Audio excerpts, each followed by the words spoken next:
Hello and welcome to today's installment of the Deep Trance Identification 30-Day Challenge. My name is Jess Marion. Now, yesterday you would have spent a lot of time immersing yourself in the experience of the model, any type of resources, any type of source information you could find about the model. Now, today we're going to take all that information and begin to narrow it down into specific categories, because there's 3 categories of biographical experience that are going to be of use for you from the model. The first type of instances in the model's biography that you're going to be interested in are instances in which you believe the model exemplifies their beliefs and their values. For example, if I were to model Thomas Edison, I may look at the instance in his life when he was a small boy, and he went to his mom and he said to her, "I'm going to build a chemistry lab in the basement." Now, he must have had some very interesting beliefs and values to go up to his mom and tell her he was going to do this. And likewise, his mom said, "Okay." So there must have been something about that interaction that was valuable and important for shaping Thomas Edison and all of the things he went on to invent in the future. So this would be an instance of an important biographical moment that sheds some light on who he is as a person. The next set of biographical stories or instances that you're going to be interested in are moments in the model's life where they learned their skill set, where they developed the skills that you're going to be modeling.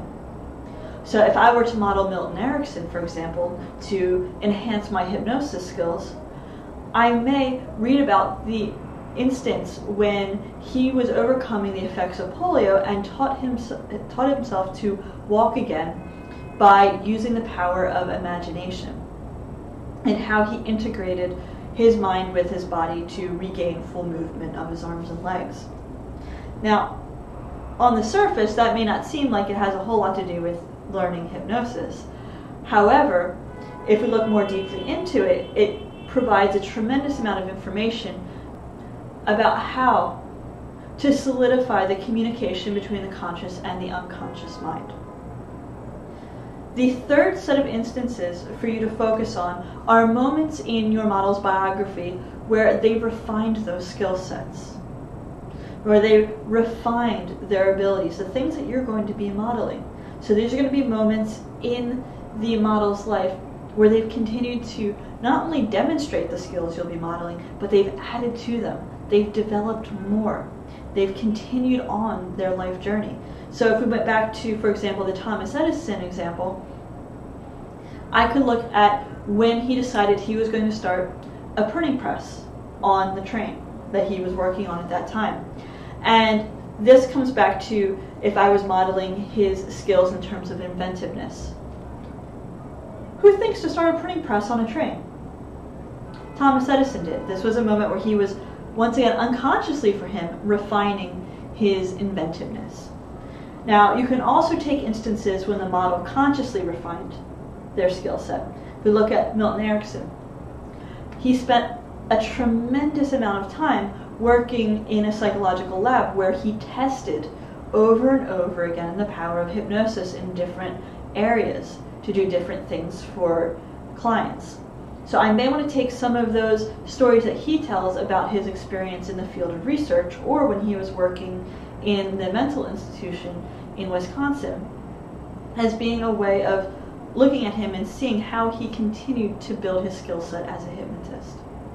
So to recap, the 3 instances you're interested in are instances that demonstrate the model's beliefs and values, instances in which the model has developed or is in the process of developing their skill set, and then instances from the model's life when they've refined those skill sets. Now, I'd invite you, as you think about these areas, to go ahead and go to your DTI journal and just sketch out those particular biographical moments that you feel are going to be the most valuable to you and fit into these 3 categories. Further along in the program, we're going to be using these as a part of the DTI experience. So feel free to take down as much detail as possible so that you have a written resource that you can use to remind yourself of these important, these key biographical moments, these learning experiences in the model's life. Now, that's it for now. In the next video, we're going to continue exploring how you can build a matrix of your model's life so it becomes a usable model for DTI. Thank you so much, and I look forward to speaking with you soon.